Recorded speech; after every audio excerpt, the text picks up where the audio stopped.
महाराष्ट्रात पुन्हा एकदा पक्ष फोडाफोडीचं राजकारण सुरू झाले. ऑपरेशन टायगर अंतर्गत शिवसेना उद्धव बाळासाहेब ठाकरे पक्षातले 6 खासदार हे फुटीच्या मार्गावर आहे. हा व्हिडिओ तुमच्यापर्यंत येईपर्यंत कदाचित हे 6 खासदार फुटून त्यांचा स्वतंत्र गट तयार झालेला असेल. ते पुढे एकनाथ शिंदे यांच्या नेतृत्वाखालील शिवसेनेमध्ये सहभागी देखील झाले असतील.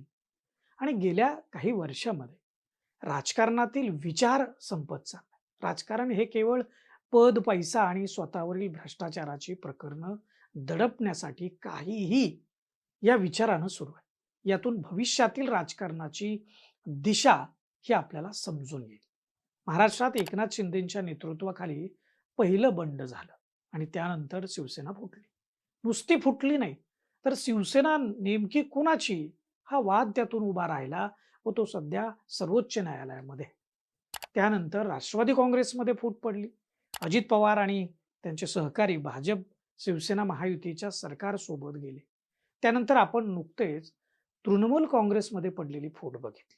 त्याचा वाद अजून सुरूच आहे आणि महाराष्ट्रात पुन्हा एकदा ऑपरेशन टायगर राबवण्यात आल्याची चर्चा ही सुरू झाली. त्याच्या बातम्या सुरू झाल्या. नेमकी ही फोडाफोडी कोण करतंय? का करतंय? पक्ष फोडाफोडी का सुरू आहे? यातून कोणाचा फायदा होणार आहे? हेच आपण या व्हिडिओमधून समजून घेणार आहे. नमस्कार, मी दीपक दराडे आणि तुम्ही पाहताय फॉर द पीपल न्यूज. मंडळी, पक्ष फोडाफोडीचं राजकारण आपल्या देशाला तसं नवीन नाही. त्यामुळे कोणा एका पक्षावर त्या संबंधीची टीका करून बाकीच्यांनी आपण कसे नामानिराळे आहेत हे सांगण्याची आवश्यकता नाही. सगळे एकाच माळेचे मणी आहेत.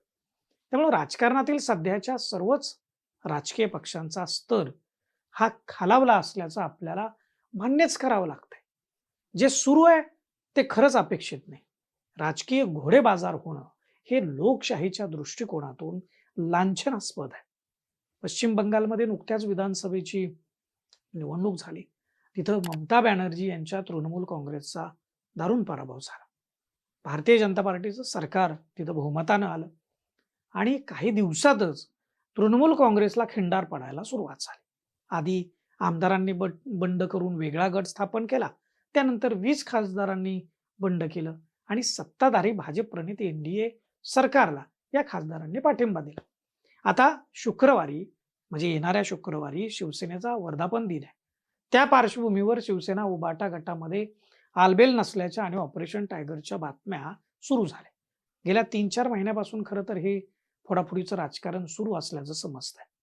ज्या बातम्या येत आहेत त्यानुसार लोकसभेतील उबाटा गटाचे हिंगोलीचे खासदार नागेश पाटील आष्टीकर, मुंबई उत्तर पूर्वचे खासदार संजय दिना पाटील, यवतमाळ वाशिमचे खासदार संजय देशमुख, धाराशिवचे खासदार ओमराजे निंबाळकर, परभणीचे खासदार संजय जाधव आणि शिर्डीचे खासदार भाऊसाहेब वागचौरे हे 6 खासदार स्वतंत्र गट स्थापन करून लोकसभेचे सभापती ओम बिर्ला यांना भेटणार आहेत. त्यानंतर ते एकनाथ शिंदेच्या नेतृत्वाखाली शिवसेनेमध्ये ते स्वतंत्र गट करून मग प्रवेश करतील. 2/3 खासदारांनी बंड केल्यानं त्यांचं बंड यशस्वी होईल, त्यांच्यावर कारवाई टळेल याची पूर्ण काळजी या ऑपरेशन टायगरमध्ये घेण्यात आल्याचं दिसतंय. फुटून आलेल्या यातील एका खासदाराला केंद्रामध्ये राज्यमंत्री पद दिलं जाणार असून मतदारसंघाच्या विकासासाठी सर्वांना निधी दिला जाणार असल्याच्या बातम्या आहेत. आता हे 6 खासदार फुटून गेले तर उभाटा गटाकडे दक्षिण मुंबईचे खासदार अरविंद सावंत, दक्षिण मध्य मुंबईचे खासदार अनिल देसाई आणि नाशिकचे खासदार राजाभाऊ वाजे हे 3च खासदार उरणार आहेत.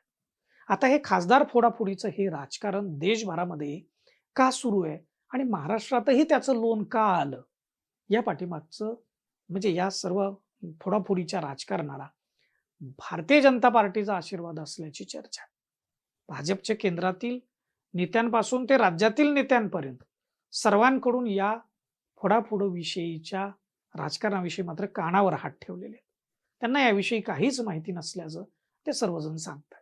परंतु संसदेच्या पावसाळी अधिवेशनात पुन्हा एकदा वादग्रस्त ठरलेलं घटना दुरुस्ती विधेयक मांडलं जाणार आहे. त्यासाठी 2/3 मोदींच्या नेतृत्वाखालील एनडीए सरकारला बहुमत आवश्यक आहे. मागच्या वेळी हे बहुमत मिळालं नाही. एनडीएच्या बाजूनं 298 आणि विरोधी इंडिया आघाडीच्या बाजूनं 230 मतं पडली होती. 54 मतं त्यावेळेस कमी पडल्यानं हे विधेयक मंजूर झालं नव्हतं. आता ही 54 मतांची जुळवाजुळव करण्यासाठी तृणमूल काँग्रेसमध्ये फूट पाडून 20 खासदारांचा गट बाजूला करण्यात आला. त्यांनी एनडीए सरकारला पाठिंबा दिला. आता हे शिवसेना उबाटा गटाचे 6 खासदार फुटून ते एकनाथ शिंदेच्या नेतृत्वाखाली शिवसेनेत जातील आणि त्याबरोबरच तामिळनाडूमध्ये डीएमकेच्या 22 खासदारांचाही पाठिंबा मिळवण्याचा प्रयत्न हा भाजपकडून सुरू आहे. आणि असेच प्रयत्न जसे लोकसभेमध्ये आहेत तसेच ते राज्यसभेतही 2/3 बहुमत मिळवण्याच्या प्रयत्नामध्ये भाजप प्रणित एनडीएचं सरकार आहे. त्यात ते यशस्वी ठरले तर वादग्रस्त घटना दुरुस्ती विधेयक दोन्ही सभागृहात मंजूर करून घेण्यामध्ये एनडीए सरकारला या पावसाळी अधिवेशनामध्ये यश येईल. आणि त्यानंतर बहुचर्चित महिला आरक्षण विधेयक, समान नागरी कायदा आणि एक देश एक निवडणूक ही जी 3 महत्वाची 3 विधेयक मंजूर करण्याचा भाजप प्रणित एनडीए सरकारचा इरादा राहील यामध्ये शंका नाही. राज्यसभेतही बहुमत मिळवता यावं यासाठी याआधीच आम आदमी पार्टीच्या राघव चड्डा यांच्या समवेत 7 खासदार फोडण्यामध्ये यश मिळालंय भाजपला. त्यांनी भाजपमध्ये देखील प्रवेश केला. हे जर सगळं आपण समजून घेतलं तर सध्या देशामध्ये पुन्हा एकदा पक्ष फोडाफोडीचं राजकारण का सुरू आहे हे आपल्या सहज लक्षात येतं. खरं म्हणजे महाराष्ट्रात जी एकनाथ शिंदे यांच्या नेतृत्वाखाली शिवसेनेमध्ये फूट पडली त्या संबंधीचा वाद आता सर्वोच्च न्यायालयामध्ये सुरू आहे. त्याचा निकाल अद्याप आलेला नाहीये. तोवरच ही दुसरी फूट शिवसेनेच्या उबाटा गटामध्ये पडली. या सर्व फोडाफोडीतून पद, पैसा आणि त्यासोबत येणारं बरंच काही खूप महत्वाचं आहे आणि त्यापुढं राजकीय विचार, निष्ठा आणि जनतेशी असलेली निष्ठा ही पूर्णपणे हद्दपार झाली, पुन्हा एकदा सिद्ध होते. तुम्हाला या फोडाफोडीच्या राजकारणाविषयी काय वाटतं ते या व्हिडिओच्या खालील कमेंट बॉक्समध्ये आपण लिहून आम्हाला जरूर कळवा. आणि असेच नवनवीन व्हिडिओ पाहण्यासाठी फॉर द पीपल न्यूज चॅनलला आपण सबस्क्राईब करा. धन्यवाद.